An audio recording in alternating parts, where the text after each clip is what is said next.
tendinite à cause de l'allaitement. Les mamans ont tendance à adopter de mauvaises positions, que ce soit en portant leur bébé ou en l'allaitant, ce qui peut entraîner différents types de tendinite. Si vous êtes maman, apprenez à les connaître, à les détecter et à les traiter. La tendinite est une inflammation ou une irritation au niveau des tendons, ces fibres qui réunissent les muscles et les os. Les tendons sont chargés d'envoyer l'énergie produite par les muscles pour bouger une articulation. Elle peut apparaître lors de l'allaitement. Vous pouvez ainsi réaliser des activités quotidiennes comme porter un bébé, prendre un objet ou simplement marcher. Certaines zones du corps sont plus sensibles aux tendinites, telles que les mains, les épaules et les talons. Les facteurs à l'origine de la tendinite pendant l'allaitement. La douleur générée par la tendinite commence par une légère gêne à laquelle on ne prête pas attention. Avec le temps, la gêne empire et ce n'est que lorsque qu'on ne peut plus bouger l'articulation que l'on se rend compte que quelque chose ne va pas. Les mauvaises postures au moment de porter le bébé sont les principales causes de la tendinite pendant l'allaitement. Nous adoptons des positions qui ne sont pas naturelles parce que nous pensons que le bébé sera plus à l'aise. En outre, nous prenons souvent le bébé avec un seul bras en le tenant sur un côté du corps et en tournant notre poignet comme une cuillère, ce qui provoque des douleurs dans les épaules, le dos, les hanches et les poignets. Allaiter allongé dans le canapé ou le lit sans un support adapté fait partie des mauvaises positions que les mères adoptent souvent. De même, les mouvements répétitifs et le fait de porter le bébé pendant des heures finit par provoquer les gênes que nous allons mentionner ci-dessous. Les symptômes de la tendinite. Dans la majorité des cas, ce problème affecte seulement une partie du corps à la fois. Les premiers symptômes sont de simples gênes que les mères n'arrivent pas à déterminer avec précision. Les types de tendinite. Il existe différents types de tendinite, mais celle qui est le plus liée à l'allaitement est la tendinite du poignet. La tendinite de Kervin, ou du poignet. Comme son nom l'indique, ce type de problème empêche le bon mouvement du poignet. C'est le résultat d'un déplacement incorrect et excessif du tendon situé dans le pouce.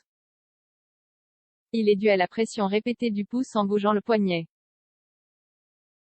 Ce problème survient chez la majorité des femmes après la grossesse.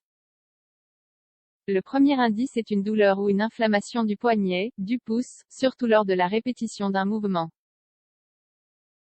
Il se développe également lorsque l'on réalise des tâches comme jardiner, écrire, l'engrenage d'objets, des activités manuelles très minutieuses, des jeux vidéo ou l'envoi excessif de messages. La tendinite calcifiée ou tendinite bicipitale. Bien qu'elle soit moins fréquente, cette douleur peut également survenir pendant l'allaitement. Devant l'épaule se trouve le tendon du biceps, qui aide à fléchir le coude et l'épaule vers l'avant, ainsi qu'à tourner l'avant-bras. L'inflammation de ce tendon peut survenir lorsque l'on porte le bébé ou un objet lourd et que l'on ne répartit pas la tension dans tout le corps. Le symptôme est une douleur sur l'avant de l'épaule, qui peut se ressentir au niveau du coude et de l'avant-bras. Diagnostic de la tendinite de Kervin. Consulter un spécialiste est la meilleure option pour diagnostiquer ce problème et recevoir le traitement à suivre. Mais si vous souhaitez savoir si la douleur correspond à la tendinite de Kervin, faites le test suivant. Tenez votre pouce avec le reste des doigts de la main affectée, fermez le poing. Ensuite, baissez votre poignet le plus possible. Si vous avez une tendinite, vous sentirez un pincement caractéristique.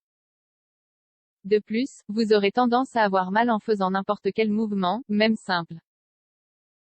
Les traitements de la tendinite. Il est judicieux de suivre les instructions dictées par le spécialiste, même si en général ce type de problème se soigne avec beaucoup de repos. Il est très utile de traiter la douleur en appliquant des compresses froides au moins 2 fois par jour. Cela vous aidera à soulager l'inflammation. Portez un protège-poignet, qui recouvre toute la zone de la main avec une fixation, qui limite le mouvement est d'une grande aide dans ces cas-là. Si vous décidez de prendre des analgésiques, demandez d'abord conseil à votre médecin. Rappelez-vous que tout ce que vous consommez pendant l'allaitement, votre bébé l'ingérera également. Demandez d'abord confirmation à votre médecin avant de les prendre.